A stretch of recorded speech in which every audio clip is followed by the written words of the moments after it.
The DevExpress web chart control allows its series to be bound to data in two ways, and in this video we'll explore option 1, manually creating a series and binding it to the required fields in the data source. So let's take a look.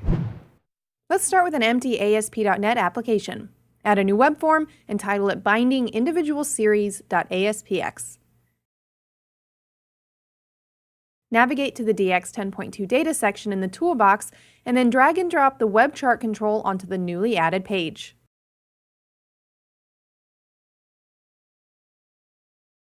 Let's set the width of the web chart control to 600 pixels and the height to 400 pixels.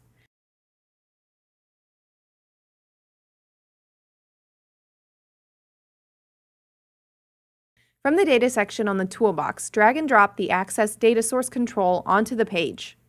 Open the Access Data Source task list and choose Configure Data Source. Navigate to the MDB file, in this case we're using Northwind. Click Next, then choose the Products table. And click the Where button and add a parameter. Where category ID equals 1, click Add, click OK, and then click Finish.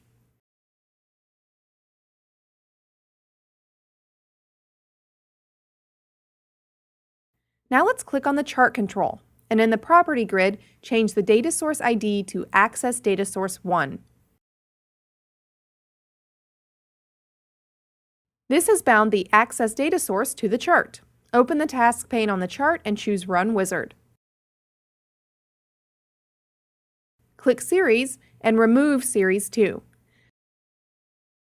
Click on Data on the left and then onto the Series Binding tab. In the Argument dropdown, choose Product Name. In the Value dropdown, choose Units in Stock. Lastly, we're going to rotate the X-axis labels so that they're more readable. Click on Axes on the left, click on the Labels tab on the right, change the angle property to 90, and click Finish.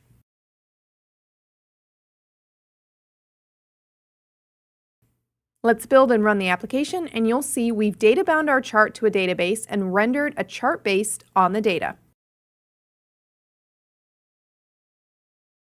Thanks for watching, and of course, thank you for choosing DevExpress.